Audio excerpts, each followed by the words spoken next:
Hello and welcome to the channel.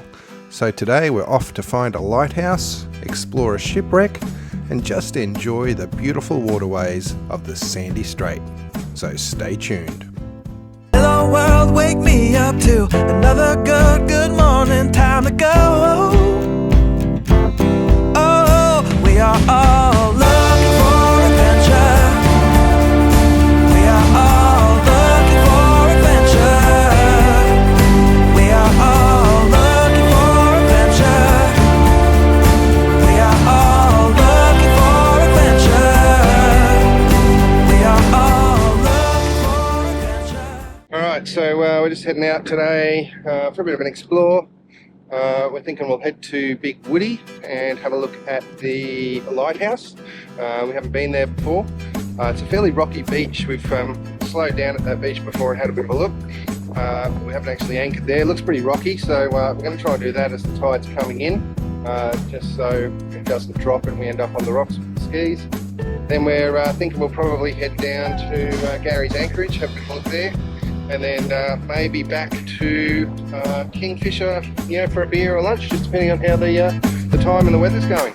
Riding over waves with the sun in my eyes, feeling like I'm flying, never felt so alive.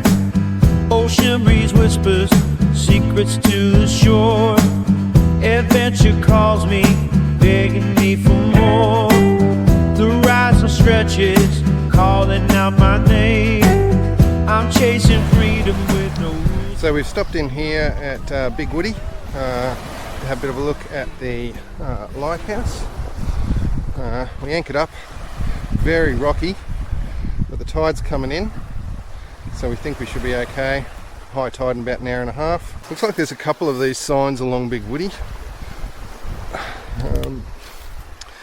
but this one with the little hut is the one that leads to the lighthouse. Alright, so we're heading up to Middle Bluff Lighthouse. It says it's a 30-minute walk, so we'll see how we go getting up to the top.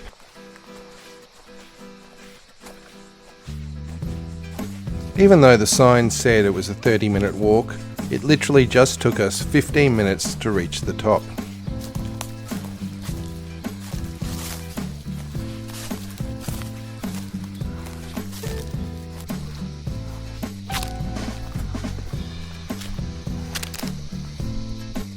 Right, so we're here at Middle Bluff Lighthouse. So this was built in 1860 something, 1866. And basically there was two or three of these, I think, on Big Woody, and that was because Maryborough was a massive big port back in the early days, and so in around the 1860s they built these lighthouses just to help people get to the mouth of the Mary River fairly safely. And it also apparently used to be a quarantine island. So back in the day there were lots of little huts and shacks and stuff like that, and they used it as a quarantine centre for incoming immigrants. Pretty interesting.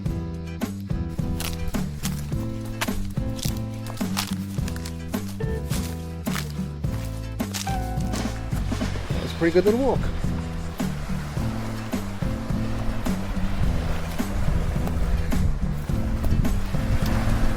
Riding over waves with the sun in my eyes, feeling like I'm flying, never felt so alive.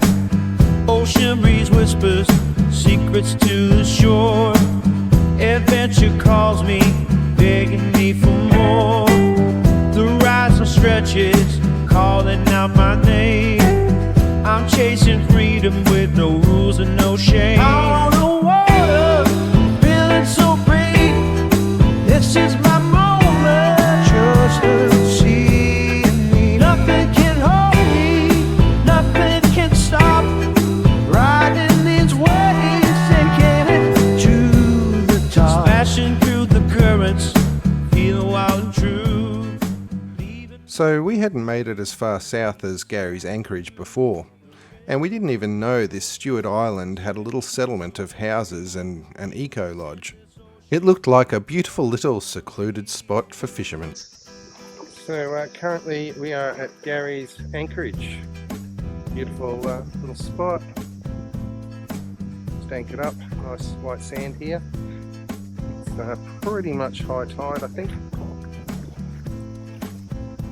It was a nice ride down. Last time we came down this way it was pretty choppy. But yeah, it was nice this time.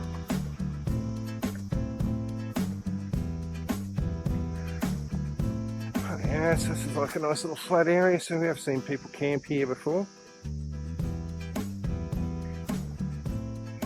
Garry's camp. And I'm pretty sure Garry has something to do with Ned Kelly or something like that, I think. Yeah, but I think he might have hunted down Ned Kelly or something maybe.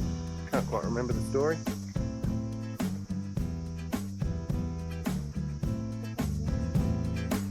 Yeah, this is where you camp. Cicadas everywhere.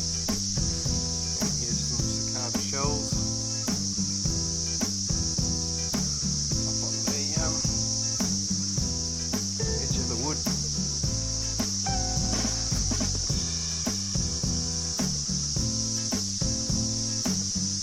That's what you can hear. So when they emerge from the ground, they're like grubs in the ground when they emerge. Up and then split out of their shells and fly away. They have wings when they come out. They're very noisy. Alright, time to fuel up the skis. And what is the time? Yeah, 10 o'clock. Fuel up the skis. Head back up to Kingfisher. And then getting close to beer o'clock by the time we get back up there after we refuel.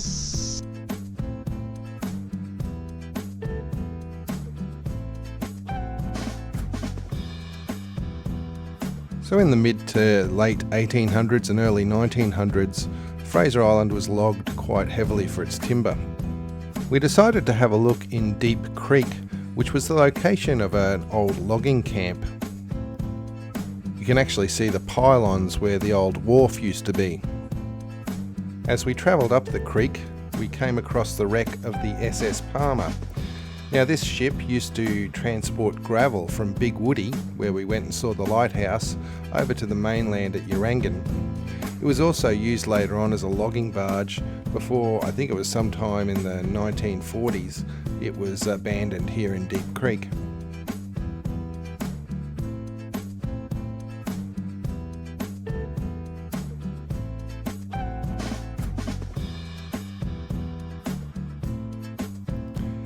It's just one of several wrecks that you can see around the coastline of Garry.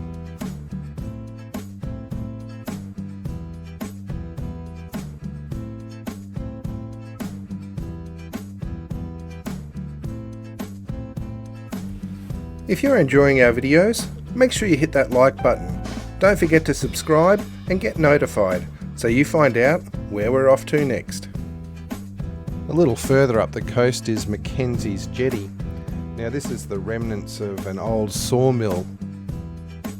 The sawmill and jetty were abandoned a long time ago, but they were the location where they used to mill turpentine and brush box.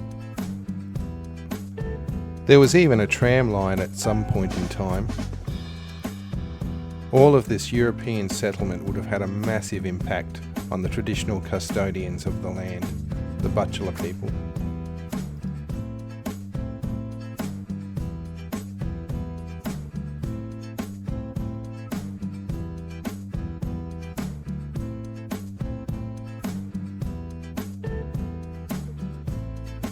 So our favourite last stop is usually Kingfisher Resort.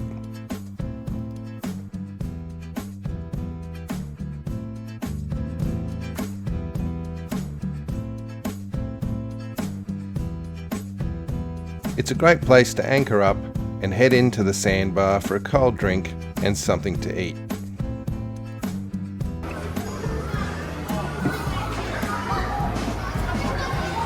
And of course Sharon's using a knife and fork to eat her burger. She eats Mars bars the same way. It always makes for an excellent end to an adventure out on the water. So we hope you've liked today's video, and don't forget, you can escape the everyday too. Make sure you stay tuned to see what we're up to next. The horizon stretches, calling out my name.